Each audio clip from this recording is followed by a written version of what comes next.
утро в нашем заведении начинается одинаково. Это уже обычай, традиция.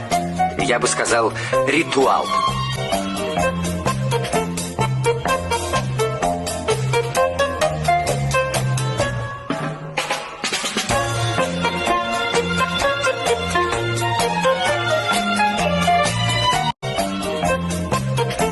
Деловую женщину от женщины.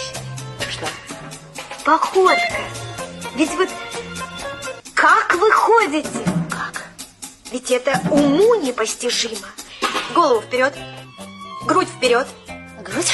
Вы мне льстите, Вера. Вам все льстят. Сзади подберитесь. Так. Спереди в себя, живот. Как? Или там, или там. Делайте, что вам говорят. Все в себя. Все в себя? Так. И пошла на меня свободной походкой. Нога от бедра свободная. Пошла. Как теперь не веселиться, не грустить от разных бед. В нашем доме поселился замечательный сосед. Мы соседями не знали и не верили себе, что у нас сосед играет на кларнете и трубе. Па-па, па-па-да-па-па, па-па-да-па-па, па-па-да-па-па.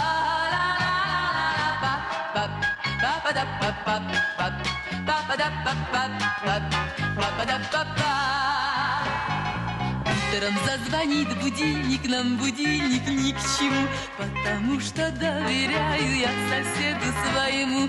Рано утром на работу он меня разбудит срок. У него свои заботы, начинается урок. Па-па, па-па-да-па-па, па-па-да-па-па, па-па-да-па-па.